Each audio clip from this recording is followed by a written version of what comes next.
एक बार एक गोपी गई यशोदा मैया के पास।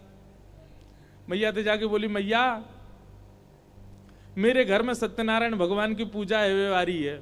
मैया बोली, तो गोबर को चौका लगानो है, आपकी एक गैया है, बाको गोबर बा में तो सुगंधी आवे, तो मेरो मन है कि आप आज्ञा करें तो नेक्स्ट सौ में गोबर ले जाऊं, अपने घर में नेक लेपन कर दूं। मैया बोली, गोबर भी कोई मांगे वाली चीज है, ले जा। ठाकुर जी चुपचाप सुन रहे थे। तुरंत ठाकुर जी बाहर निकल गया, काय को ले जाएगी मैया जी ऐसे? अरे लाला गोबर ही तो मांग रही है, तू काय को चिल्ला रहा है? मैया एक बात बता। बोले, कहा सानी कौन करे गौशाला में? बोले, हम लोग करें। भूसा कौन खरीद के लामे? बोले, हम लोग लामे। गैया कौन की? हमारी। भूसा कौन ने खायो? हमारी गैया ने। गोबर कौन कौन 100? हमारी गैया को तुझे क्यों लेके जाएगी? गोबर भी हमारे पास ही रहेगो। इतनी मेहनत करके हम बाकू भूसो खवामे और गैया पेट में ले जाके पचावे, फिर गोबर बन के निकारे और बाकू जी गोपी ले जाएगी। तो मैया पता है 33 करोड़ देवता रहे गैयान में, लेकिन इन 33 करोड़ देवता और पूरे ब्रह्मांड की इच्छा होती है लक्ष्मी प्राप्ति को। लक्ष्मी पतो कहां रे? गैया गोबर में। हम अपनी घर की लक्ष्मी ना देंगे या कोई आते मना कर दे। नारद जी बोले, आपने वर्णन किया ऐसे कन्हैया का जो गोबर के पीछे पूरे गोकुल में कलेश कर रहे हैं। गोपी बोली, लाला मेरे घर सत्यनारायण की पूजा है, ले जान दे। बोले, ठीक है ले जा, लेकिन बाकी बदरे कहा दे के जाएगी? बोले, कहा दे जाऊं तू ही बता दे। बोले, जितनो गोबर लेके जाएगी उतनो लोना मक्खन दे के जानो पड़ेगा। गोबर के बदले मक्खन मांग रहे हैं। ठीक है लाला दे दूंगी। अब मैया तो चली गई यशोदा मैया। बोले, लाला तू माने ना, छोटी सी बात पर झरे लड़ा रहा हो, बता गोबर के पीछे कोई लड़े करे? और ठाकुर जी इतने ध्यान से खड़े हैं कि नेको ज्यादा नहीं ले जाए, गोबर गिनवा रहे हैं वहां पे। अब गोपी उठा के ले जा रही है, ले जा करके अपने यहां धरियावे, फिर लेके आवे परात, फिर गोबर समेटे। ठाकुर जी बोले, नेक रुक जा। बोले, कहा? बोले, हम पे गिनती तो आवे ही ना है। अब तू कितनो गोबर ले जा रही है, मैं कैसे गिनूंगो? गोपी बोली, लाला जी तो काम खराब है गयो, और कहीं मैं ज्यादा गोबर लेगी कम मक्खन देगी। तो बोले, हाँ यही बात है, अब या को तो कुछ निधान तो बताना पड़ेगा, मैं कैसे गिनूं गोबर, मुंह पे तो आवे ना गिनती। ठाकुर जी बोले, एक काम ऐसा क्या? बोले, कहा? बोले, तू जितना गोबर ले जाए उतनी गोबर की बिंदी बना के, टिप्पी बना के तू मेरे मुंह पे लगा दियो, और मैं अंत में यशोदा मैया तक गिनवा लूंगा, उतना मक्खन दे जाइयो। यशोदा मैया पे गिनती आवे। कैसे भोरे भारे ठाकुर जी हैं, बताओ। ये ब्रह्मांड नायक हैं, इन्होंने पूरा विश्व बना रखा है, और ब्रज में कैसी लीला करें। गोपी के तो मन, अच्छा गोपी का काम तो 1-2 परात से ही हो जाना था, लेकिन ठाकुर जी के संग आनंद आरो लीला करवे में हमारे 10-15 परात ले गई। बार बार आवे और गोबर उचाए के, और वहां में तो एक टिप्पी निकाले और लाला के मुंह पे लगा दे। दूसरी बार आवे, फिर परात उठावे, लाला की नाक पे लगा दे। तीसरी बार आवे, ठाकुर जी के गाल पे लगा। ठाकुर जी इतने जैसे एक्साइटेड बालक होता है ऐसे उछलने जोर जोरते। बोले, इतना मक्खन मिलेगा अब? और जबकि वो बात है कि घर में मक्खन के कुआं हैं, लेकिन ना दूसरी को मक्खन खाऊंगा। गोपी का काम तो बन गया था, लेकिन उसको इतना सुख मिल रहा है लाल जी के साथ कि बार बार आ रही है और लेके जा रही है। इतने में ठाकुर जी बोले, एरी तू गोबर को चौका लगा रही, घर बना रही है, सब रो गोबर तो ले गई वो चाय के यहां ते ना। लाला जी अंतिम में, अच्छा टिप्पी तो धर दे। लाला तेरे मुंह में तो जगह ही ना बची, पूरा मुंह गोबर ते सलगो ठाकुर जी को, सब जगह गोबर की टिप्पी लगवा लेंगे। ठाकुर जी बोले, तू एक काम कर, मेरे गरे पे लगा दे यहाँ पे। अब जैसे ही वो गोपी टिप्पी लगाने, गोपी के मन में भाव आयो, कछु लीला कर दूं। सो गोपी ने सिर पर रखी परात टेढ़ी सी कर दी, सवरो गोबर ही ठाकुर जी के ऊपर गिर गो। पूरे गोवर्धन बन गए ऊपर से नीचे तक। अब जैसे ही गोबर गिरो महाराज ऊपर, ठाकुर जी रोमे सो रोमे, ऐसे रोए यशोदा मैया आगे, कहा भयो लाला, काई को रो लाला? मैया देख या गोपी ने मेरे ऊपर गोबर डाल दियो सब रो। मैया जैसे ही पहुंचने लगी, ठाकुर जी पीछे भागे, मैया ध्यान ते टिप्पी लग रही है मुंह पे, उन्हें मत मिटाई दियो। पहले उन्हें गिन ले कितनी है, उतने मक्खन मगाने हैं।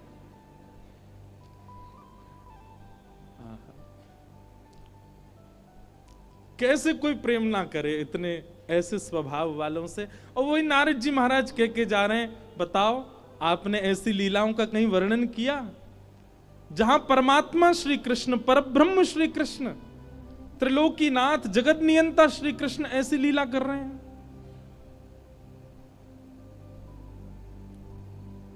वेद व्यास जी बोले ऐसी लीलाएं तो, बोले इसीलिए आपका मन अशांत है, क्योंकि आपने जितने भी ग्रंथ लिखे उनको श्रवण करने के बाद व्यक्ति की ठाकुर जी के प्रति आस्था हो जाएगी, व्यक्ति की ठाकुर जी के प्रति श्रद्धा हो जाएगी, व्यक्ति के ठाकुर जी के प्रति विश्वास हो जाएगा।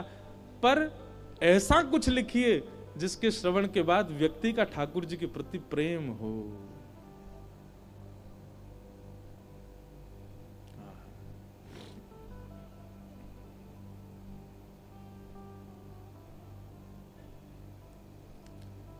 कौन पावे आको पार, हमारे ब्रज में गाते हैं, अरे कौन पावे आको पार, प्रेम ने दिया की सदा उल्टी बहे धार। कौन पावे आको पार, प्रेम ने दिया की सदा उल्टी बहे धार। कौन पावे आको पार, प्रेम ने दिया की सदा उल्टी बहे धार। कौन पावे आको पार, प्रेम नदिया की सदा उल्टी बहे धार। ओ देखो मैं सुनाऊं एक बात अनुमेल, देखो मैं सुनाऊं एक बात अनुमेल, देखो मैं सुनाऊं एक बात अनुमेल। देखो मैं सुनाऊं एक कैसी अनमेल बात? हाँ, ब्रह्म निराकार रहो गोकुल में खेल। हाँ, ब्रह्म निराकार रहो गोकुल में खेल। अरे हाँ, ब्रह्म निराकार रहो गोकुल में खेल। ब्रह्म निराकार कहाँ? ओ नंद यशोदा के द्वार, यशोदा के द्वार, नंद यशोदा के द्वार, यशोदा के द्वार। हाँ, प्रेम ने दिया की सदा उल्टी बहे धार। कौन पावे आको पार, प्रेम नदिया की सदा उल्टी बहे। समझ में आ रही है ना बात? ये पद समझ में आ रहा है ना? कौन पावे या को पार, किसका पार? ब्रज की लीला का पार। क्यों? प्रेम नदिया की सदा उल्टी। प्रेम नदी वो नहीं जो सीधी बहे, प्रेम तो वही है जहां सब काम उल्टे ही उल्टे हो। मैं अरे कौन पावे या को पार, प्रेम नदिया की सदा उल्टी बहे धार।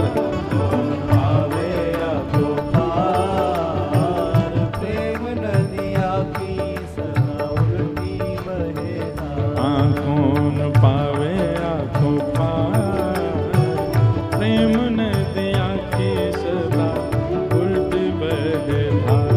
कौन पावे आको पार, प्रेम नदिया की सदा उल्टी। लेखक कहते हैं, विष्णु अवतार विश्व पोषण करन, विष्णु अवतार विश्व पोषण करन, विष्णु अवतार विश्व पोषण करन।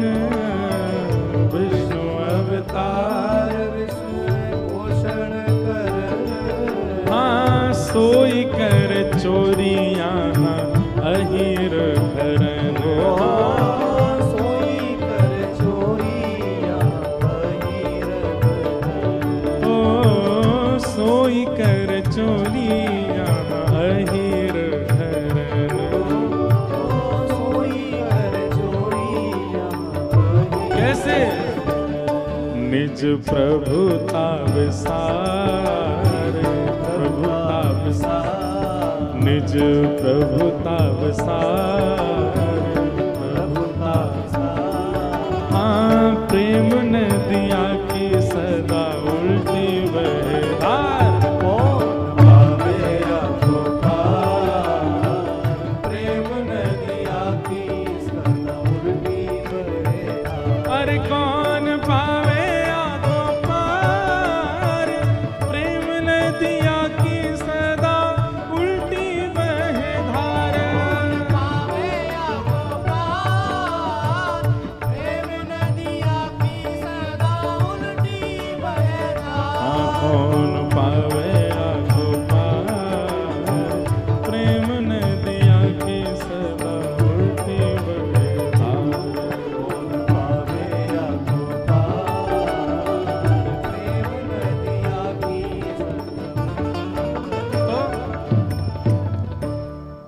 प्रधान। आपने भाव नहीं लिखे इसीलिए आपका मन अशांत है कि भवतानुदित प्रायम यशो भगवतो मलम ये नैवाशौ न तुष्येत मन्ये तद्दर्शनम खिलम। आप ऐसा यश लिखो जिसमें भगवान का निर्मल यश हो, निर्मल भाव हो, जहां पर वो भगवान भी नहीं दिख रहे हों, नन्हे से गोपाल जिनके प्रति प्रेम सहज बालकों का, सहज पुरुष का, सहज स्त्री का, सहज संतों का, सहज ऋषियों का, जो सबके लिए सहज हो जाएं, ऐसा ठाकुर जी का यश लिखो, तब आपका मन शांत होगा। वेदव्यास जी महाराज, नारद जी ने अपने पूर्व जन्म की कथा सुनाई। वेदव्यास जी महाराज समाधि में चले गए और समाधि के उपरांत ब्रह्म नदी सरस्वती के तट पर हिमालय की गोद में बद्रिक आश्रम में वेदव्यास जी ने भागवत की रचना की। बोलो भागवत महापुराण की। भागवत जी जो हैं ये समाधिस्थ भाषा है। भागवत जी को जागृत अवस्था में व्यास जी ने नहीं लिखा, आंख खोल करके नहीं लिखा है। समाधि में बैठे थे और समाधि में ही हाथ चलने लगे, समाधि में ही चिंतन बनने लगा, समाधि में ही जो जो भाव उनके चित्त में आते गए वही भागवत में निर्मित हो गए श्लोकों के रूप में। ये है भागवत। अब भागवत जी की रचना व्यास जी ने की, अब उनके मन को शांति मिली, अब उनको लगा कि नहीं अब मैंने कुछ लिखा है। तब उन्होंने अपनी जो कलम थी उसको प्रवाहित कर दिया, बोले अब कुछ लिखना शेष नहीं रह गया। लेकिन अब भागवत जी को घर घर कैसे पहुंचाएं, तब उन्होंने अपने पुत्र श्री सुकाचार्य जी, सुखदेव जी महाराज को भागवत का ज्ञान दिया। सुखदेव जी कौन है, इस पर भी पूर्व में जाएं तो ब्रज के ही भाव आ जाएंगे। ये सुखदेव जी भागवत जी के बगल में विराज रहे हैं, ये किशोरी जी के निज पक्षी हैं, श्री राधा रानी के। तरुवर छाँव तीर यमुना के, सुआ पढ़ावत डोले। हमारे नागरी दास जी का पद है कि श्री यमुना जी के तट पर किशोरी जी ऐसे हाथ करती हैं और यहां सुख पक्षी बैठा है और किशोरी जी उसको पढ़ाती हैं। क्या पढ़ाती हैं? कृष्ण, माधव, मधुसूदन, मोहन, मुरारी, ये सारे नाम याद कराती हैं उस सुख पक्षी को। और सुख पक्षी रट करके दोबारा किशोरी जी को सुनाता है, और जैसे वो सुख पक्षी बोलता है किशोरी जी डूब जाती हैं उस भव सागर में, उस नाम के महाप्रेम में। एक प्रकार से किशोरी जी ने तैयार करके उसको बैठा दिया। अब वो पूरे दिन ठाकुर जी का ही नाम गाता रहता है, और जो जो नाम गाता है त्यों त्यों किशोरी जी को स्मृति बढ़ती है, सुख मिलता है। लेकिन एक बार श्री ठाकुर जी और किशोरी जी का मिलन हुआ, सब सखियों ने प्रणाम किया, सुख पक्षी ने प्रणाम नहीं किया। किशोरी जी ने मन में विचार किया और पूछा, तुमने प्रणाम क्यों नहीं किया श्याम सुंदर को? सुख पक्षी बोला, मैं श्याम सुंदर नाम तो जानता हूं पर नामी को नहीं जानता। ये किसका नाम है और श्याम सुंदर का मतलब क्या होता है ये मुझे नहीं पता। किशोरी जी समझ गए, इसने केवल रट लिया है पर ये भाव से नहीं सुना रहा है। इसको केवल पता है कि ये नाम है। ये एक बात कहें बंधुओं, बिना जाने नाम जप में भी कल्याण होता है, पर जान करके करे, भाव समझ करके करे तो जल्दी कल्याण होता है। बिना जाने कई बार हम ऐसी वस्तु पा रहे हैं जो गलत है, तो वो हमको इतनी हावी नहीं होती, इतनी हानि नहीं करती, पर जब हम जान जाते हैं कि इस वस्तु का कारण क्या है तो वो ज्यादा हानि करती है। ऐसे लाभ वाली वस्तुओं में जब तक उसका लाभ नहीं पता होता, आप लेते रहो उस वस्तु को, कितना भी सेवन करो, उसके लाभ से कोई फर्क नहीं पड़ेगा। पर जब आप उसके लाभ को समझ जाओगे तो निश्चित है उसका लाभ और तीव्रता से लगेगा।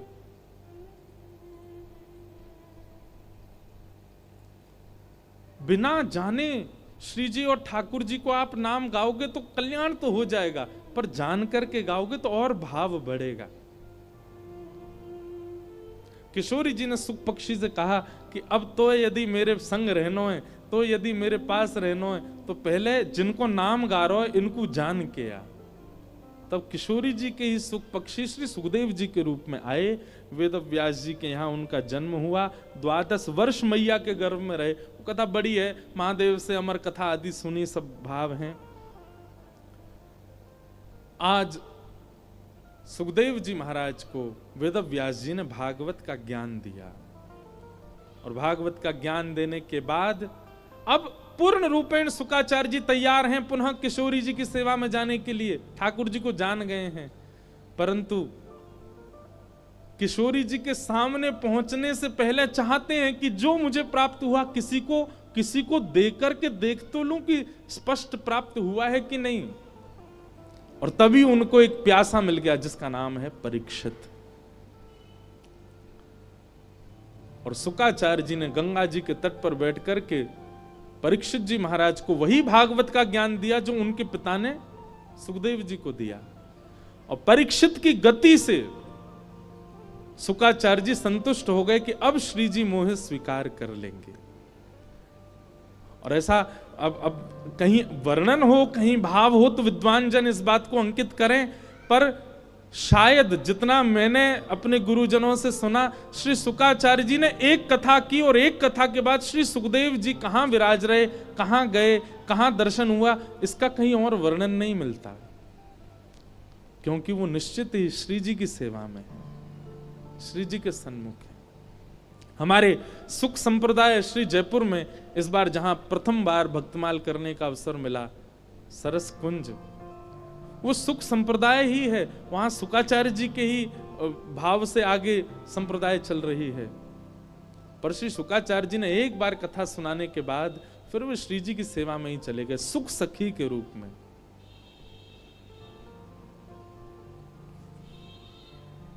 इस प्रकार श्री सुखदेव जी हुए। अब प्रश्न हुआ ये परीक्षित कौन है? तो परीक्षित के लिए अब महाभारत का प्रसंग सुनाया गया। परीक्षित को 7 दिन में मरने का श्राप क्यों लगा?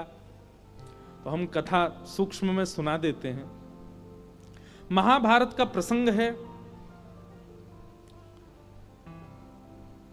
अभिमन्यु, अर्जुन की पत्नी, अर्जुन के पुत्र अभिमन्यु और अभिमन्यु की पत्नी उत्तरा। उत्तरा के पुत्र हैं श्री परीक्षित जी महाराज। अभिमन्यु महाभारत युद्ध में मारे गए थे, तब उनकी पत्नी गर्भवती थी। उनके गर्भ के बालक को मारने के लिए अश्वत्थामा ने ब्रह्मास्त्र छोड़ दिया था। तब भगवान ने गर्भ में प्रवेश करके अपनी चक्रा नाम की गदा घुमा करके परीक्षित की रक्षा की। कुंती ने भगवान की स्तुति गाई, भीष्म पितामह ने भगवान की स्तुति गाई। तत्पश्चात भगवान द्वारिका प्रस्थान कर गए और कुछ महीनों बाद उत्तरा के गर्भ के बालक का जन्म हुआ, जिनका नाम परीक्षित हुआ। ब्राह्मणों ने आकर के परीक्षित की जन्म कुंडली बनाई और उसके बाद क्या अच्छा होगा, क्या अनर्थ होगा, ये सब ब्राह्मणों ने बताया। कई लोग जन्म कुंडली पर विश्वास नहीं करते, वास्तु और एस्ट्रोलॉजी यानी कि ज्योतिष पर भरोसा नहीं करते। आपकी मान्यता है, आप अपने भाव रखो, पर एक बात याद रखिएगा, ज्योतिष भगवान के नेत्र हैं। अगर बताने वाला सत्य है, ठीक है, तो निश्चित है कि ज्योतिष प्रमाणित होता है। लेकिन एक बात और कह दें, यदि आपके भजन में बल है, यदि आपकी साधना में बल है, यदि आपके नाम जप में बल है, तो ज्योतिष के द्वारा बताई गई जो क्रिया है, ज्योतिष के द्वारा बताया गया जो होने वाली अनहोनी है, वह भी आपके भजन बल से टल सकती है। यह बात है। ज्योतिष भगवान के नेत्र है, उस पर विश्वास करना चाहिए। पर ऐसा नहीं है पूरे दिन ही ज्योतिष में पड़े रहो, ऐसे लोग भी नहीं चाहिए। पूरे दिन महाराज ब्राह्मणों को लिए बैठे रहते हैं, जे बता दो, जे और बता दो, ये और बता दो, उसका ध्यान नहीं हो रहा, वो कैसे होगा, ये और बता दो, हमारा काम नहीं चल रहा ढंग से। अब पड़ोसी की भी सेम दुकान है, उसकी ज्यादा चलती, हमारी नहीं चलती। इतना बहम में भी मत रहो, पर हाँ ज्योतिष का सम्मान किया करो। तो ज्योतिषाचार्य आए, आकर के परीक्षित की जन्म कुंडली बनाई, भागवत जी में वर्णन है, और उन्होंने परीक्षित के गुण गाए। परीक्षित ऐसा होगा, परीक्षित ऐसा होगा, परीक्षित में ये गुण होगा, परीक्षित। तब युधिष्ठिर जी महाराज पूछते हैं, क्या इस बालक में केवल गुण है, कोई अवगुण नहीं है? तब ब्राह्मण देवता कहते हैं, बोले भगवान आप सुनना चाहते हैं तो हम कह देंगे। बोले नहीं नहीं, बताइए क्या बात है। तब सब ब्राह्मणों ने मिलकर के कहा, तक्षकादात्मनो मृत्युम द्विजपुत्रो सर्जितात् प्रपत्स्यत उपश्रुत्य मुक्त संग पदम हरे। आपके इस बालक को तक्षक सर्प की मृत्यु से, तक्षक सर्प के दंशन से इसकी मृत्यु होगी।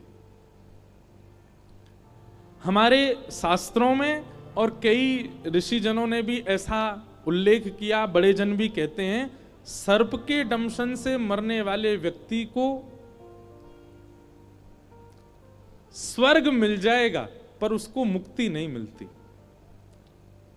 स्वर्ग जाने का मतलब मुक्ति मत समझा किए आप। स्वर्ग जाने का मतलब है कि वो अपने पुण्यों को भोगने के लिए गया है, पुनर्जन्म उसका होगा, पर मुक्ति प्राप्त करने वाले का पुनर्जन्म नहीं होता। तो पुनर्जन्म में कहीं ना कहीं बाधा बनता है अगर सर्पदंशन होता है तो। और केवल सर्पदंशन नहीं, किसी भी जीव के द्वारा यदि आपकी हत्या होती है, यानी कि जंतु, या वो सर्प हो, कोई भी हो, भगवान करे कभी नहीं हो, पर ये इस प्रकार के जीव जंतु जो होते हैं, जानवर जो होते हैं, अगर इनके द्वारा किसी व्यक्ति की यदि मृत्यु होती है तो उसको भगवत धाम की प्राप्ति नहीं होती, उसका पुनर्जन्म होगा।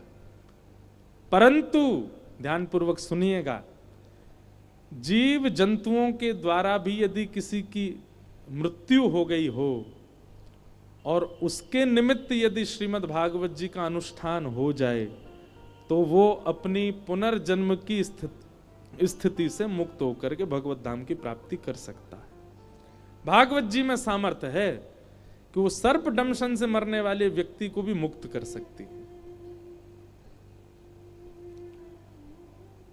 आपके इस बालक को तक्षक सर्प डसेगा, सर्प दंशन से इसकी मृत्यु होगी, परंतु आप चिंता ना करें, आप घबराइएगा नहीं।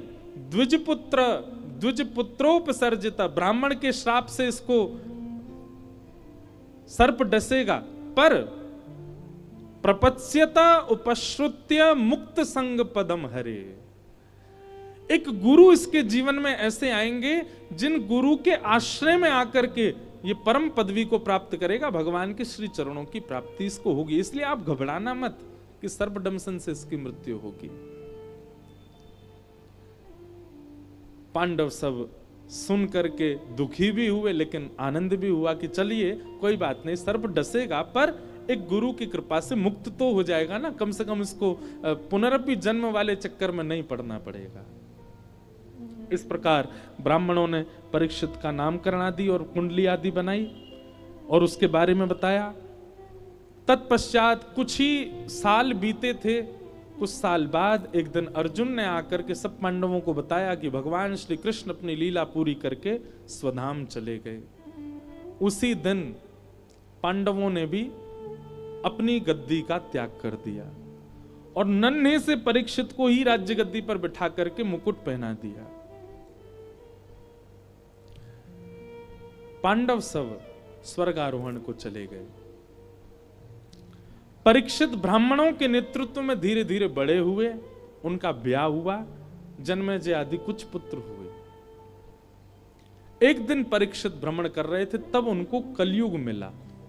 और वो कलयुग क्या कर रहा था? एक बैल जिसके 3 पैर कटे हैं, केवल एक पैर बचा है, वो एक इकलौते पैर को काटने का प्रयास कर रहे थे। परीक्षित ने जैसे ही देखा, तलवार निकाल के मारना चाहा तो वो शरण में आ गया और शरण में आके कहा, मुझे मत मारिए नाथ, पहले जान लीजिए मैं कौन हूं। परीक्षित ने पूछा, तुम कौन हो? उसने कहा, मैं कलयुग हूं।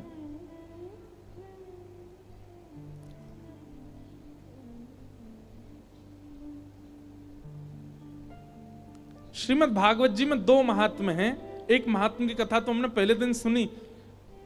दूसरे महात्म्य की जब हम कथा सुनते हैं ना, तो वहां एक बहुत सुंदर वर्णन आता है कि परीक्षित जी महाराज पहले गोवर्धन में कथा सुनने वाले थे।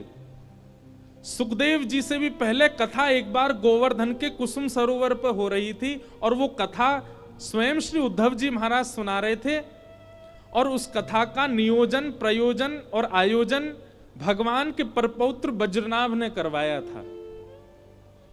और उस कथा में श्री परीक्षित जी बैठे थे, लेकिन व्यास मंच पर बैठते ही श्री उद्धव जी महाराज ने जब पूरी श्रोताओं को देखा तो श्रोताओं में दृष्टि परीक्षित पर जाकर के टिक गई। बहुत ध्यान से सुनना। और परीक्षित को उन्होंने मंच पर बुलाया और परीक्षित को मंच पर बुला करके बोले, परीक्षित, हम तुम्हें एक कार्य देना चाहते हैं। बोले, क्या? तुम अभी कथा मत सुनो। परीक्षित तो रोने लगे, बोले, ये कैसा कार्य है? मुझे कथा से वंचित क्यों कर रहे हैं आप? बोले, नहीं परीक्षित, तुम इस पृथ्वी के एक भौम राजा हो। अगर तुम चाहते हो कि पूरी पृथ्वी जीवन काल तक कथा सुन सके तो तुम्हें एक कथा का त्याग करना पड़ेगा, तुम्हें यहां से जाना पड़ेगा। परीक्षित बोले, पर क्यों? बोले, क्योंकि कलयुग आ रहा है और तुम राजा हो, तुम इतने योग्य हो कि तुम कलयुग को रोक सकते हो। रोक तो नहीं सकते, वो आएगा, सब जगह प्रभाव डालेगा, पर उसको तुम बांध सकते हो कि वो कुछ ही स्थानों पर प्रभाव डाले, ताकि जीवन में कभी कथाएं हो तो लोग बाग सुन सकें कथाओं को। नहीं तो कलयुग तो सब जगह व्याप्त हो जाएगा। इसलिए तुम कलयुग को कहीं कहीं बांध दो। एक कथा छोड़ी श्री सुखदेव जी, परीक्षित जी महाराज ने, और वो प्रतीक्षा कर रहे थे कि कब कलयुग मिलेगा। आज कलयुग मिल गया। क्योंकि अगर इस समय परीक्षित ने कलयुग को नहीं बांधा होता, आज हापुड़ में हम कथा नहीं सुन रहे होते। कलयुग का प्रभाव पूरी पृथ्वी पर होने वाला था, पर परीक्षित जी महाराज ने केवल 5 स्थानों पर कलयुग को बांध दिया। आज तक और अंत तक कलयुग केवल 5 स्थानों पर ही रहेगा। कलयुग ने कहा, मेरा क्रम है आने का, आप चाहें तो मुझे कुछ स्थान दे दीजिए, मैं वहीं रहूंगा। परीक्षित जी बोले, ठीक है, मैं तुम्हें कुछ स्थान दे रहा हूं, तुम वहीं रहोगे। अब एक बात हम संकोच के साथ कह दें, और संकोच हमको नहीं होना चाहिए, आपको होना चाहिए, पर हम तो फिर भी थोड़े सकुचा जाते हैं बात बोलने में। अगर इन 5 स्थानों में से एक स्थान में भी आपका प्रवेश हो रहा है, आज ही अपने आप को रोक लीजिए। और यदि आपको पहले ही लग रहा है कि महाराज जी कुछ ऐसा बोलने वाले हैं जिसको हम नहीं त्याग सकते, तो आप क्षमा मांग करके कथा से जा सकते हैं। क्योंकि कथा सुनने के बाद यदि आप इन 5 स्थानों पर गए तो पहले तो पाप 1 लगते थे, लेकिन सुनने के बाद यदि गए, मल्टीप्लाई इनटू 1000 होके लगेंगे। इसलिए या तो कमर कस के बैठिए आज कथा में कि हम इन 5 स्थानों पर अब नहीं कभी प्रवेश करेंगे। कौन कौन से स्थान हैं? द्यूतम पानम स्त्रियः सूना यत्र धर्मश्चतुर्विध पुनश्च याचमानाय जात रूप मदात् प्रभु। सबसे पहला द्यूतम, जुआ, उसमें कलयुग का निवास है। जुए का मतलब सीधा होता है धन को दांव पर लगाना। यदि कोई व्यक्ति धन को दांव पर लगाता है, लक्ष्मी को दांव पर लगाता है, जय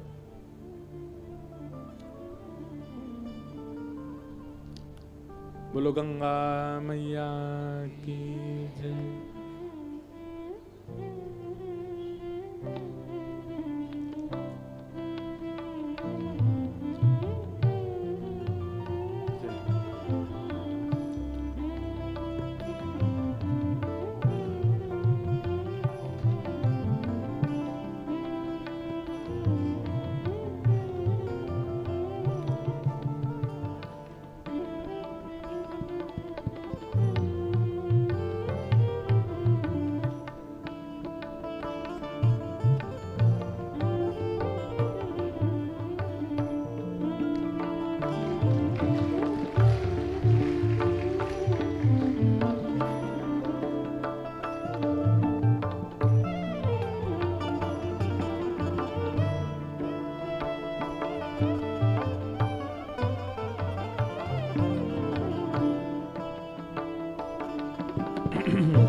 परम पूजनीय प्रातः वंद्य श्री भगवत धाम वाले पूज्य महाराज जी, स्वामी श्री विवेकानंद जी महाराज, हम आप सबके मध्य में विराजे हैं। सब श्रोताओं की ओर से महाराज जी को बारंबार प्रणाम, बारंबार वंदन।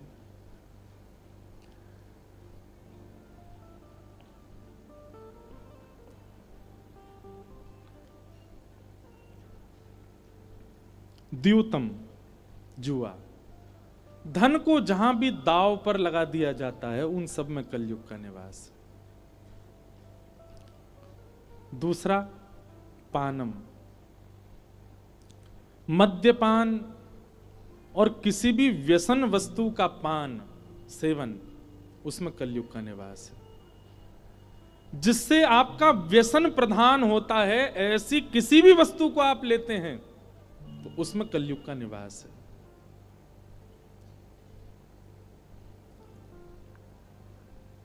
एक बात कहें, चाय भी एक प्रकार का व्यसन है। पहले हमको भी था ये व्यसन, अब छोड़ दिया। अब व्यसन नहीं है चाय का। अब तो देखो, उसको व्यसन मतलब वो चाहिए ही चाहिए, ये व्यसन होता है। लेकिन मिल जाए तो ठीक है, नहीं मिले तो कोई दिक्कत नहीं, ऐसी स्थिति में रहो। और ऐसी स्थिति हर वस्तु के प्रति रखो सिवाय ठाकुर जी के। भैया व्यसन करना ही है तो ठाकुर जी को कर लो, ठाकुर जी का व्यसन कर लो, श्री राधा नाम का व्यसन कर लो, कृष्ण नाम का व्यसन कर लो। जे तो चाहिए, या के बिना काम नहीं चलेगा। तो पहले तो हमें भी था, पर अब धीरे धीरे हमने छोड़ दिया। अब हमको कोई जरूरत फर्क नहीं पड़ता, मिले तो अच्छा, नहीं मिले तो कोई दिक्कत नहीं। पर यह भी एक व्यसन है। अब लोग बाग बड़े चतुर होते हैं, आपको पता है। एक जगह में यही बात कह रहा था, तो एक व्यक्ति मुझसे आके बोला, महाराज जी हम पीते हैं पर कभी कभी पीते हैं दूसरी वाली चीज। ताली कौन बजागो भाई, वाह। चाय के लिए नहीं बोला, वो दूसरी वाली सोमरस, कड़वी शरबत, उसके लिए बोल रहे थे। बोले महाराज जी आज आप कथा में कह रहे थे कि चाहिए ही चाहिए, वो व्यसन होता। हमको चाहिए ही चाहिए नहीं, कभी कभी, महीना 2 महीना 4 महीना 6 महीना में तो छूट है। मैंने कही दारी के खुद तो जावेगो नरक में, मुंह ले जाएगो, मुंह ते हामी करवानो चारो है। लोग बहुत चतुर होते। कथा इसलिए बड़ी समझ के संभल के करनी पड़ती है, लोग कहां से क्या बात ले जाएं।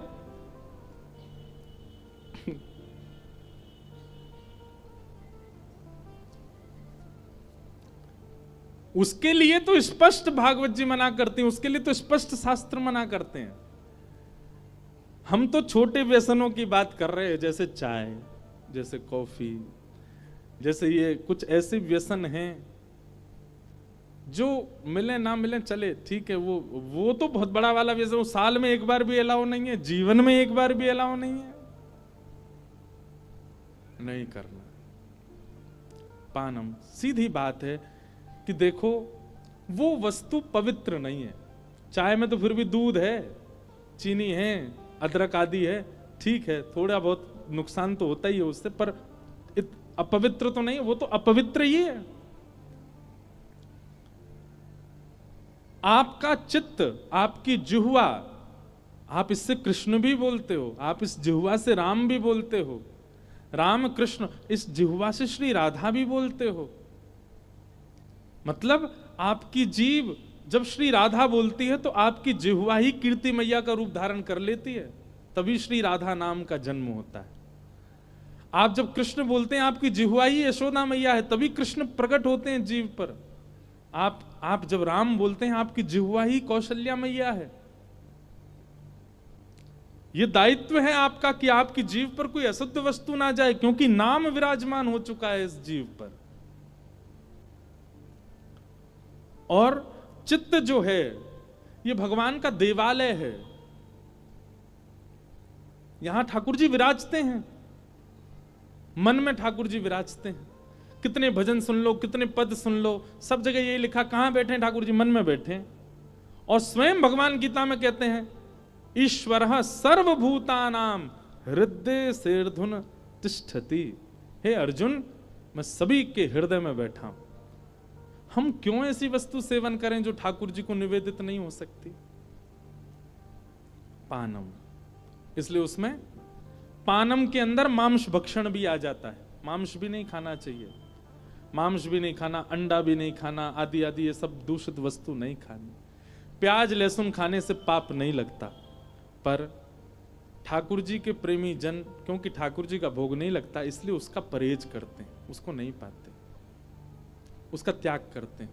और दूसरी बात यह है कि कहीं ना कहीं तामसिक स्थिति बढ़ती है पाने से, तामसिक विचार बढ़ते हैं। अगर आप कोई साधना कर रहे हैं, अगर आप कोई नियम कर रहे हैं और आप रोज प्याज खाते हैं, लहसुन खाते हैं, आपकी वो साधना पूर्ण नहीं हो पाएगी। कहीं ना कहीं आपकी इंद्रियां आपके वश से परे होती हैं तामसी वस्तुओं के सेवन से, इसलिए वो साधना में बाधा है। बाकी उससे पाप नहीं लगता, लेकिन मांस मदिरा आदि ये सब तो पाप के भाव है। तो द्यूतम यानी कि जुआ, पानम यानी कि सब समझ गए क्या, और तीसरा आया पर पुरुष और पर स्त्री संग। इन सबके प्रति विवाह के बाद एक पत्नी व्रत, विवाह के बाद एक पति व्रत ये धारण करना, उसके बाद उपरांत किसी के, अब इसमें भी बड़े, एक आया मेरे से बोला विवाह से पहले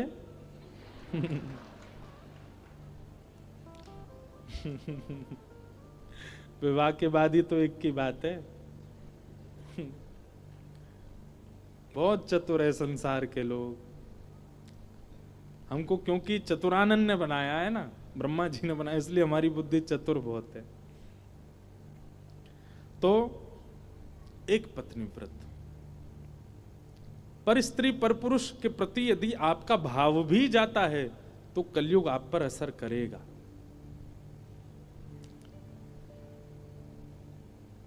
और चौथा स्थान है सूना यानी कि हिंसा, विवाद, कलेश। कई बार ऐसा होता, आज ही महाराज जी कहां गए पता नहीं, दिख ही नहीं रहे। हम और महाराज जी बात कर, अब ढूंढो नहीं, देखो इधर ही। आज ही हम लोग बात कर रहे थे, कोई बात ऐसी सुनने में आई, मैंने महाराज जी रहने दो, 3-4 दिन की कथा और है। वैष्णव का स्वभाव है विवाद में नहीं पड़ना चाहिए। वैष्णव का स्वभाव है किसी जहां लग रहा हो कि कुछ भिड़ंत होगी, कुछ कलेश होगा, कुछ कहासुनी होगी, वैष्णव पहले ही शांत हो जाता, नहीं करता वो काम। और कई लोग हैं वो तो तैयारी कर, मैं तो इसी दिन की प्रतीक्षा कर रहा था कब लड़ूं तुझसे। ये वैष्णव नहीं हो सकता। वैष्णव तो नजरअंदाज करना जानता है, वो तो भूलना जानता है, वो तो छोड़ना जानता है, वो आगे निकलना जानता है। पर कई लोग हैं एक ही जगह खड़े रहते हैं, नहीं बदला तो लूंगा तुझसे, मैं कह के तो मानूंगा, इसको इसकी करनी का फल तो दूंगा। ये वैष्णव का स्वभाव नहीं होता, महासंसारी का स्वभाव है ये।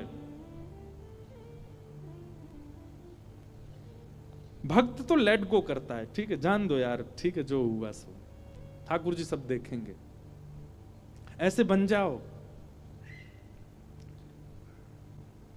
तो पहला स्थान जुआ, दूसरा स्थान दूषित सेवन, तीसरा स्थान परिस्त्री परपुरुष संग, चौथा स्थान हिंसा, और पांचवा और अंतिम स्थान बिना मेहनत के कमाया गया धन। बिना परिश्रम से जो हम धन कमाते हैं उसमें कलयुग का निवास होता है। वर्क फ्रॉम होम ये बुरा नहीं है, पर भैया जो वर्क फ्रॉम होम करते भी हो, इतनी परिश्रम तो उसमें किया करो कि आपको उसका जो वेतन मिले वो आपकी मेहनत का ही मिले। Study from home, work from home चला बीच में कोविड में, हम सब घर वाले जानते हैं कि ना तो वो बालक पढ़ता था, जो study from home work from home वाले कैसे कर रहे हैं ये भी पता था। कई लोगों की वीडियो कॉन्फ्रेंस होती थी, वीडियो म्यूट कर दी, ऑडियो चल रहा है, खुद घूम रहे हैं मनाली में, वर्क फ्रॉम होम चल रहा है, पैसा कमा रहे हैं उसका पूरा। ये गलत है। ठीक है कोविड काल में परिस्थिति की वजह से था, अब नहीं होना चाहिए। कोई बहुत जरूरी, हाँ कथा सुनना है तो लो 7 दिन का वर्क फ्रॉम होम, कोई दिक्कत नहीं। हम तो कथा वालों को ये भी कह देते हैं भाई शहर में साल 2 साल, हम पिछली बार कब आए थे हापुड़ 2022 में, अब 2024 2 साल बाद आए हैं, तो 2 साल में यदि टाइफाइड की भी लीव डालनी पड़े तो कोई दिक्कत नहीं। 7 दिन के लिए हमारे डॉक्टर ने मना किया, हम नहीं आ सकते, इससे कोई दिक्कत नहीं है। आप कथा के लिए, वैष्णव भाव के लिए, हमने कही ना जहां शरीर प्रधान भोग भोगने के लिए आप कुछ झूठ बोलते हैं तो वो सब लगेगा, लेकिन श्री जी के लिए, ठाकुर जी के लिए यदि कोई भाव रखता है उसमें कोई दोष नहीं है। कई लोग हैं कथा में भी अभी भी बैठे होंगे जो झूठ बोल के आए हैं, हम कथा सुन, कई बालक आते हैं मिलने, हम घर से झूठ बोल के आए, हम कॉलेज में झूठ बोल के आए। कौन सा आप जीवन भर के लिए झूठ बोल रहे हो? 7 दिन कथा सुनने के लिए, स्वयं को सुधारने के लिए तो झूठ बोला, उसमें कोई दोष नहीं। तो ये 5 स्थान है भैया, समझ जाओ, समझ जाओ। द्यूतम पानम स्त्रिय सूना और जात रूप, यानी कि बिना मेहनत का धन, इनमें कलयुग का निवास है। ये 5 स्थान कलयुग को प्रदान कर दिए। परीक्षित जी महाराज से एक अपराध बना, एक संत के आश्रम पर गए, जल मांगा, नहीं मिलने पर उनके गले में मरा हुआ सर्प डाल दिया। शमिक ऋषि के पुत्र श्रृंगी को क्रोध आया और उन्होंने श्राप दे दिया, मैं श्राप देता हूं, तक्षक सर्प आज के ठीक 7वें दिन परीक्षित को डस देगा, उनकी मृत्यु हो जाएगी। जब शमिक ऋषि को यह बात पता चली कि मेरे पुत्र ने श्राप दिया, तो शमिक ऋषि ने अपने पुत्र को डांटा कि मेरे साथ उन्होंने किया, मेरे गले में मरा हुआ सर्प डाला, तूने श्राप क्यों दिया? पिताजी आपके साथ कोई ऐसे इस प्रकार का बर्ताव करे मैं नहीं सह पाऊंगा। अरे भाई ठीक है तुझे क्रोध आया, पर क्रोध में इतना बड़ा श्राप तो नहीं देना चाहिए था। हम वैष्णव हैं, हम भक्त हैं, हम साधु हैं, हम सन्यासी हैं, हम विरक्त हैं। इसका मतलब हमारा दायित्व है कि हम वैद्य के समान हैं, हम डॉक्टर के समान हैं। जिस प्रकार रोगी वैद्य के सामने जाता है तो वैद्य उसको औषधि देता है, ना कि उसको मारता है। हम वैष्णव हैं, हम भक्त हैं, हम विप्र हैं, हमारे लिए समाज सब रोगी हैं। हमें चाहिए अपने ज्ञान से, अपने भाव से उसके रोग को दूर करें, ना कि उसको जान से मार दें। तेने तो जान से ही मार दिया, तेने तो श्राप ही दे दिया मृत्यु का, ये गलत है। अपने गौरमुख नाम के एक संत अपनी कथा में एक बहुत अच्छी बात बोल रहे थे। वो कह रहे थे, बोले शमिक ऋषि ने श्रृंगी से कहा मैं भी श्राप देता हूं, जो ब्राह्मण त्रिकाल संध्या नहीं करेगा, गायत्री उपासना नहीं करेगा, संध्या उपासना नहीं करेगा, वेद अध्ययन नहीं करेगा, उसके श्राप में बल भी नहीं रहेगा। नहीं तो हाथ में कमंडल लिए सब श्राप ही देते रहेंगे एक दूसरे को। इसलिए जिसकी तप बल इतना होगा, जिसका योग बल इतना होगा, और एक बात कह दूं आपसे, जिसका तप बल, भजन बल, योग बल इतना श्रेष्ठ हो जाता है ना, वो श्राप देता भी नहीं है। लेकिन कभी कभी ऐसा होता है कि जब हम उसके हृदय को दुखा देते हैं ना, उसका हृदय दुख जाता है ना, उसके हृदय दुखने से ही हमको श्राप लग जाता है। कभी ना कभी तो भोगना पड़ेगा।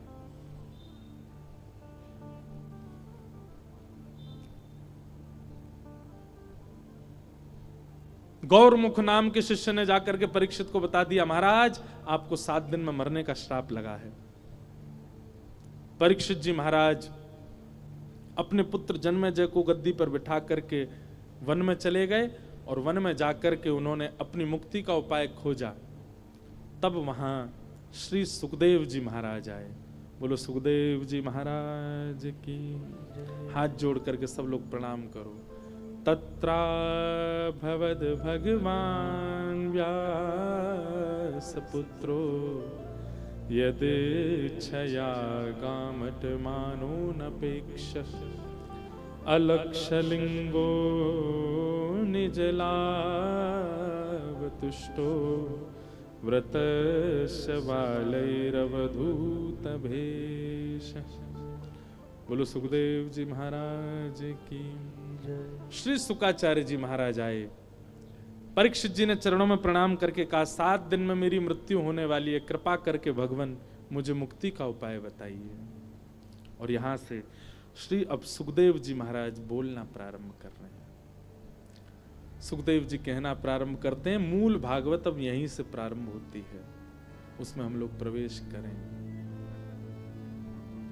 हाँ।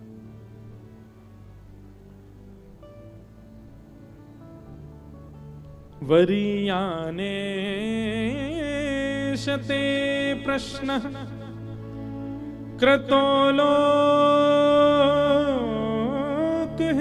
नृप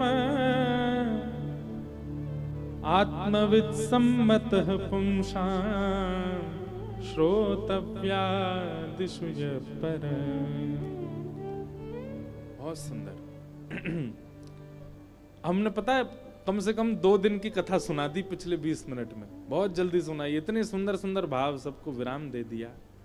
आज नंदोत्सव करना है, कथा में ठाकुर जी का उत्सव मनाना है, पर कोई बात नहीं। परीक्षित जी महाराज चरणों के सामने बैठे हैं और कह रहे हैं, भगवान जिसके जीवन के बहुत कम दिन बचे हैं, उसको मुक्ति कैसे प्राप्त होगी, कृपा करके मुझे बताइए। सुखदेव जी महाराज कहना प्रारंभ करते हैं और कहते हैं, परीक्षित तुमने जो ये प्रश्न किया है, जल्दी मरने वाले की मुक्ति का उपाय क्या है, यदि ये प्रश्न तुमने संसार के लिए किया है तो ये प्रश्न बहुत अच्छा है, पर यदि ये प्रश्न तुमने अपने लिए किया है तो ये प्रश्न उचित नहीं है। कहने का अभिप्राय बहुत ध्यान से सुनिएगा, बहुत अच्छी बात है।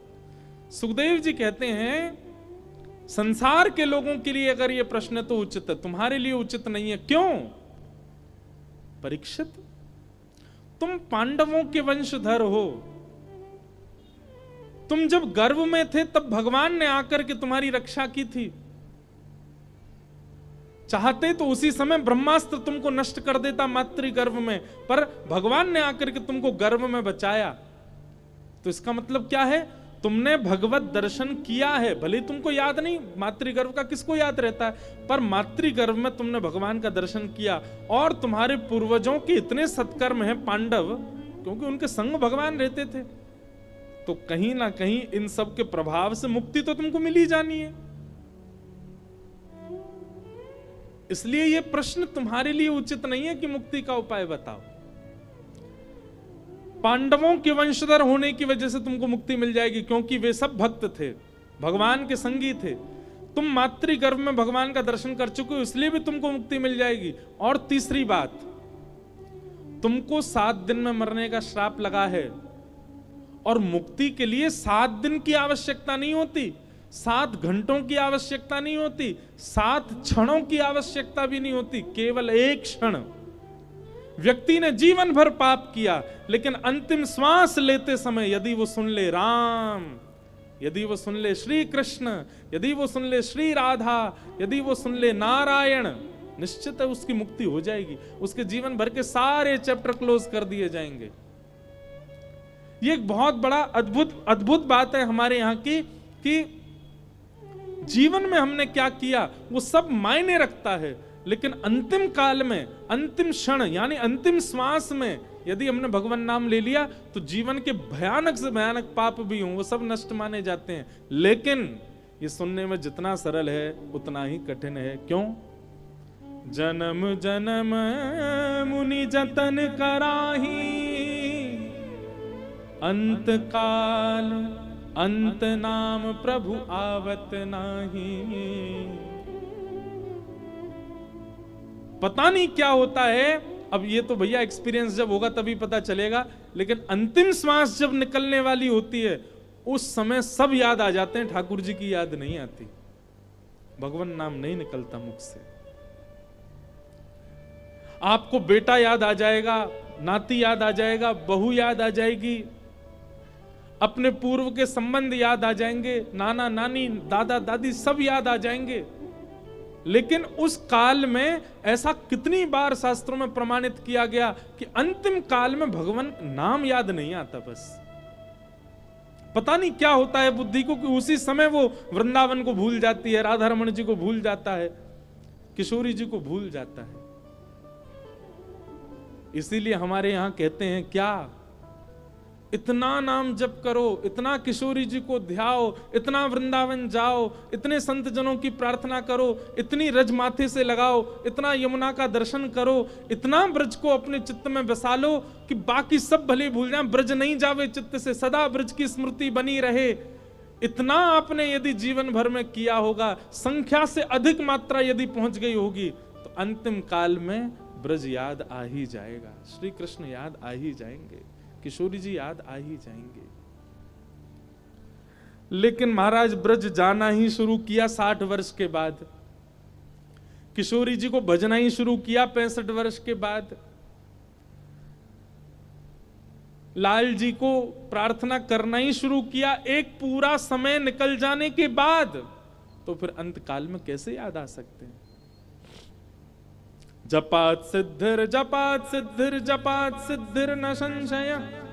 इतना जप करो, इतना नाम जप करो, इतना ठाकुर जी को ध्याओ, इतनी कथा सुनो कि अंतिम समय आपकी जो बुद्धि है वो ये बाध्य हो जाए कि आपको केवल कृष्ण दिखाए और किसी को ना दिखाए।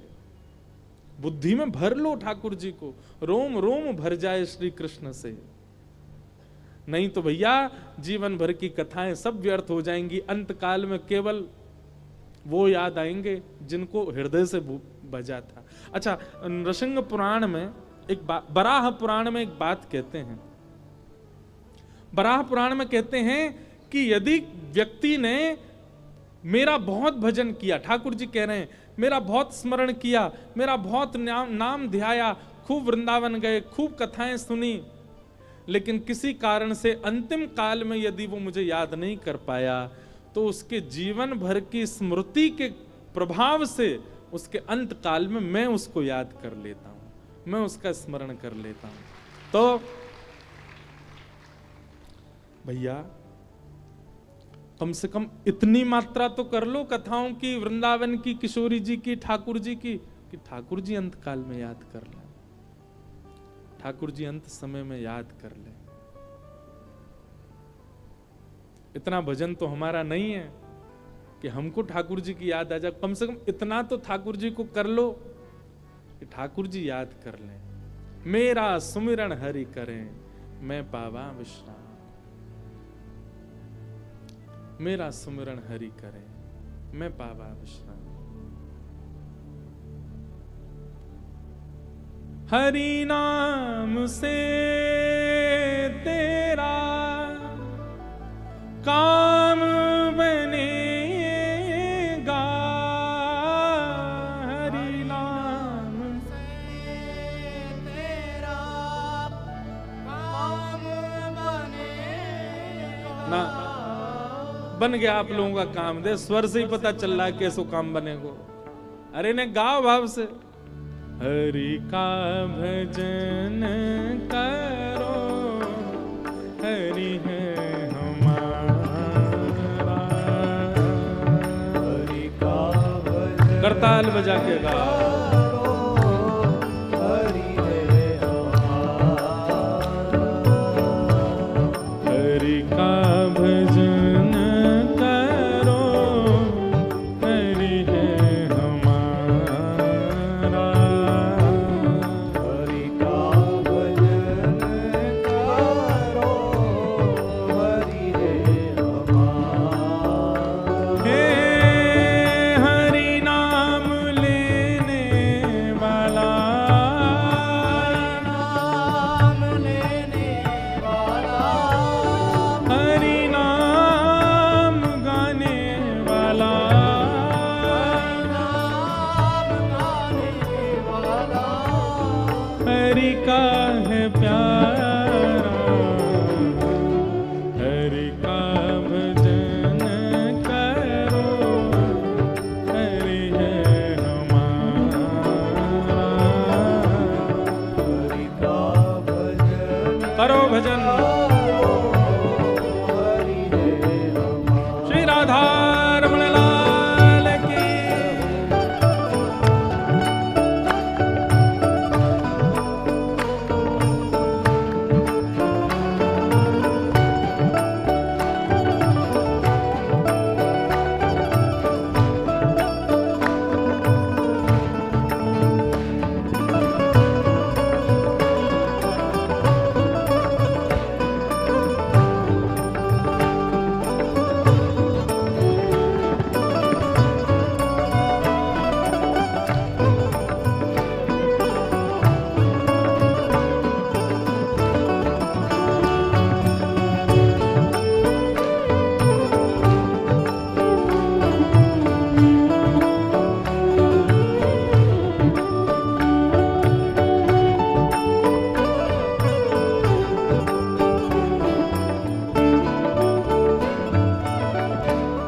हरि नाम से तेरा काम बनेगा।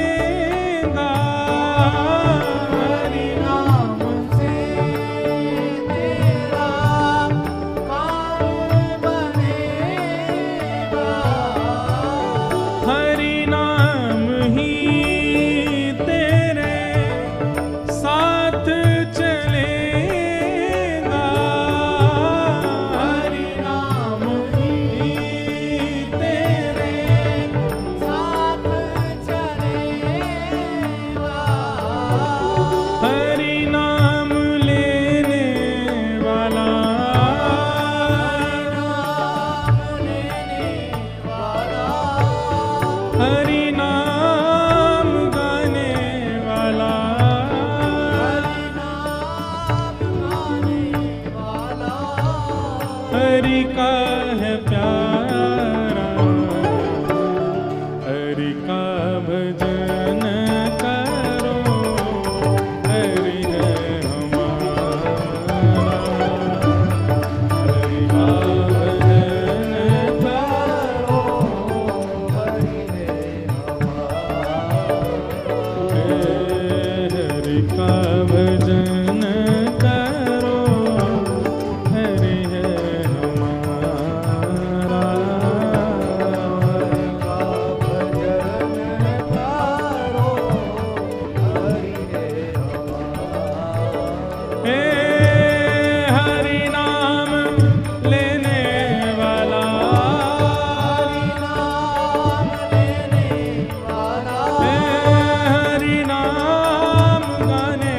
वाला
हरि का है प्यारा, हरि का भजन करो, हरि है हमारा।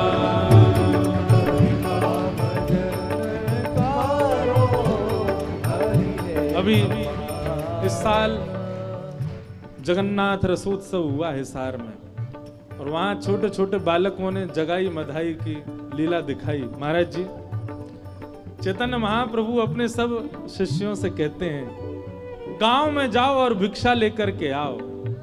क्या भिक्षा लेकर के आए? बोले द्वार पर जाकर के, द्वार जिनके घर पर जाओ, सदस्यों से कहो कि एक बार हरि बोल बोल दो। मैया तेरे पांव परूं एक बार हरि बोल, मैया तेरे पांव परूं एक बार हरि बोल, अरे भैया तेरे पांव परूं एक बार हरि बोल, ए भैया तेरे पांव परूं एक बार हरि बोल, जन तेरे पांव परूं एक बार हरि बोल,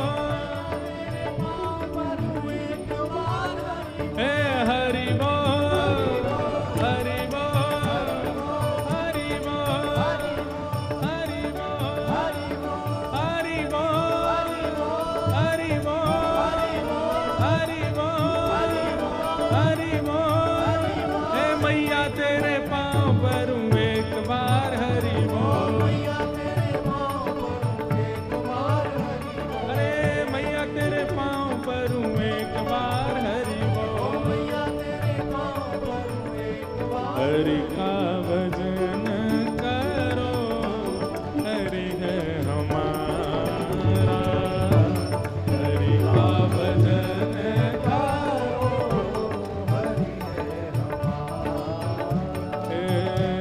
हरि का भजन करो, हरि है हमारा।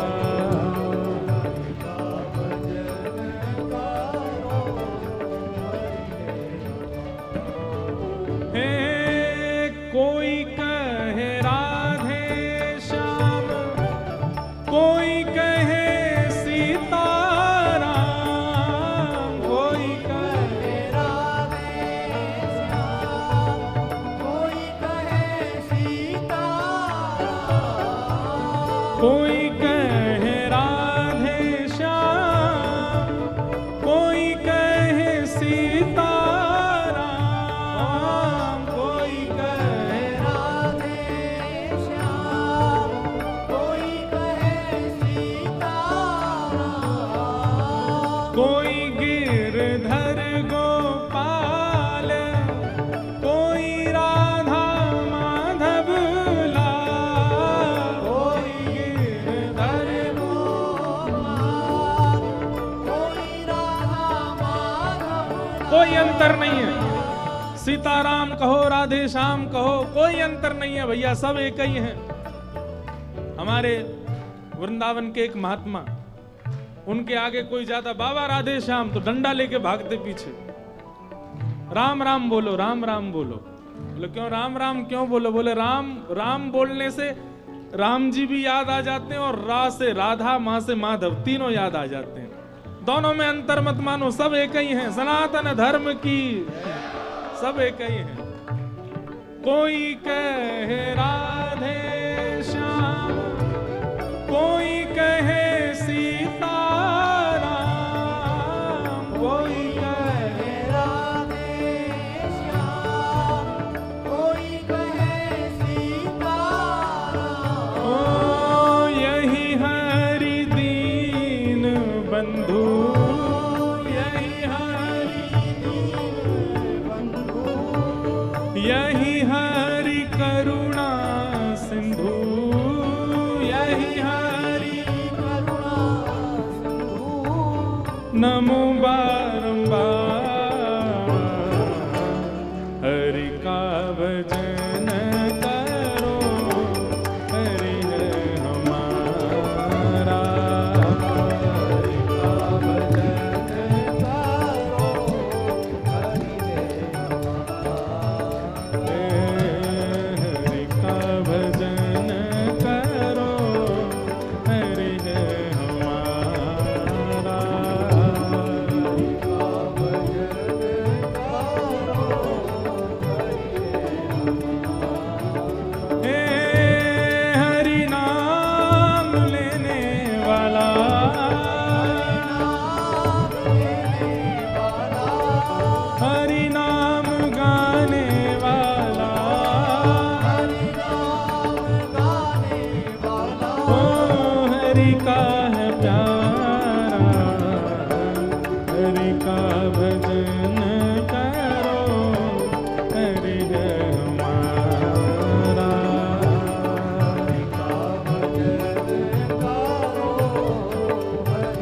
उठा के गाओ। हे हरि बोल हरि बोल हरि हरि बोल, हरि बोल हरि हरि बोल, हरि बोल हरि बोल हरि हरि बोल, हरि बोल हरि हरि बोल, हे हरि बोल हरि बोल हरि हरि बोल, हरि बोल हरि हरि बोल, हे हरि बोल हरि बोल हरि हरि बोल, हरि बोल हरि हरि बोल, हाँ हरि बोल हरि बोल हरि बोल हरि बोल हरि बोल हरि बोल, हरि बोल हरि बोल हरि बोल हरि बोल हरि बोल हरि बोल हरि बोल, हरि बोल हरि बोल हरि बोल हरि बोल हरि बोल, हरि बोल हरि बोल हरि बोल हरि बोल, हरि बोल हरि बोल हरि बोल हरि बोल, हरि बोल हरि बोल हरि बोल हरि बोल, हरि बोल हरि बोल हरि बोल कृष्ण बोल गोपाल बोल राधे बोल हरि बोल हरि बोल हरि बोल हरि बोल हरि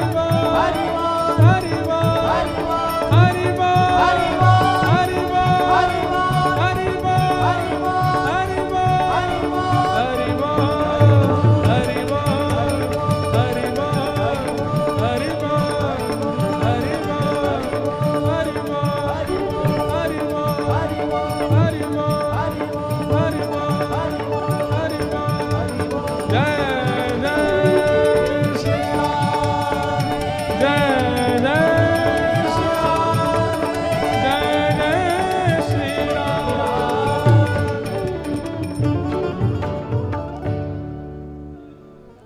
हरि नाम गाने वाला हरि नाम हरि का है प्यारा, हरि का भजन करो, हरि है हमारा, हरि का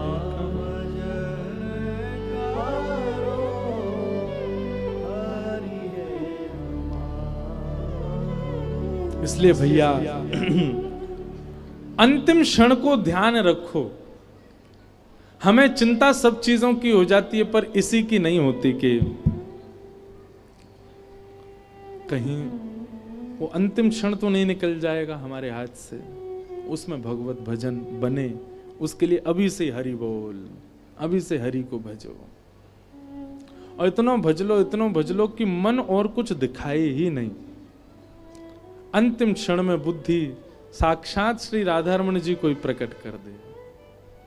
इतना तो कहना स्वामी, जब प्राण तन से निकले, गोविंद नाम लेकर, जब प्राण तन से निकले।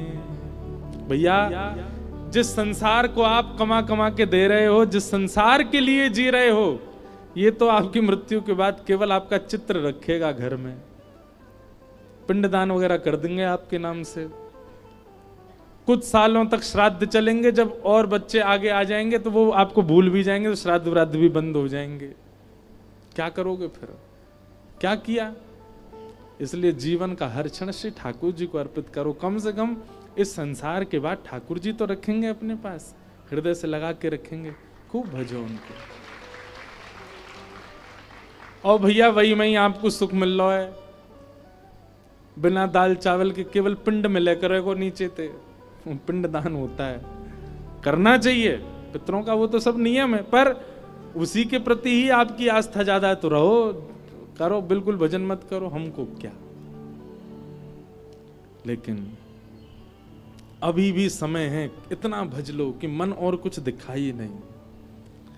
मन नहीं लग रहा तो भी भजो, नहीं बन पा रहा तो भी करो।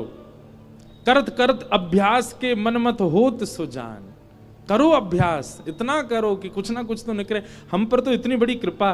पूज्य श्री मलुक पीठ वाले महाराज जी एक दिन बहुत अच्छी बात कह रहे थे। मैंने की महाराज जी, कथाओं की व्यस्तता के कारण धाम छूट जाता है हमारा, हम तो वृंदावन रह ही नहीं पा रहे, और अब तो इतनी व्यस्तता बढ़ गई, कभी कभी सेवा भी नहीं कर पाते लाल जी की। महाराज जी बोले देखो ये सब चीजें आपको दिख रही हैं, पर एक जो चीज हो रही है वो आपको दिख नहीं रही। मैंने क्या? साल में 365 दिन हैं और कम से कम 360 दिन, अब 360 ही मान लो, 360 दिन ठाकुर जी की रोज कथा तो गा रहे हो आप, हर दिन भगवत चर्चा कर रहे हो, एक दिन भी ठाकुर जी को गाए बिना, एक दिन भी ठाकुर जी को भजे बिना आपका निकल ही नहीं रहा। कितने बड़े सौभाग्य की बात है। लोगों को ठाकुर, लोग कहते हैं संत महापुरुषों को देख के इतनी पॉजिटिविटी क्यों लगती है, महापुरुषों को देख करके वैष्णवों को इतना अच्छा सा क्यों लगता है? संसार के लोग संसार में व्यस्त रहते हैं और संसार से व्यस्तता से जब समय मिलता है तब ठाकुर जी के लिए समय निकालते हैं, और वैष्णव लोग ठाकुर जी में व्यस्त रहते हैं, ठाकुर जी से जब समय मिलता है तब संसार के लिए समय निकालते हैं। वो पूरे दिन ठाकुर जी में ही लगे रहे। उनके लिए, उनके पास, हम लोगों के पास पूरे दिन संसार का है, बस ठाकुर जी के लिए सीमित समय है, पर वैष्णवों के पास पूरे दिन ठाकुर जी का, उसमें से थोड़ा बहुत समय हम लोगों के लिए। वो पूरे दिन ठाकुर जी में ही लगे रहते हैं, उन पर और कोई काम ही नहीं है। तो इस प्रकार सुखदेव जी महाराज बोले भैया अंतिम क्षण में भी नाम जप लो तो भगवत प्राप्ति हो जाती है, पर तुम्हारे पास तो 7 दिन हैं। परीक्षित, तुम मुक्ति की कामना मत करो, भक्ति मांगो। मुक्ति और भक्ति में क्या अंतर है? मुक्ति मतलब मृत्यु के पश्चात भगवत दर्शन, और भक्ति का मतलब जीते जी भगवत दर्शन। अब क्या चाहिए तुम सोचो। मृत्यु के बाद ही देखने हैं ठाकुर जी, तो फिर बाद में ही जप कर लेना भगवान का। हमको तो पहले ही देखने, मृत्यु कौन ने देखी? या हमारे बचपन से ही लगे हुए हैं भजन में, ठाकुर जी की सेवा में।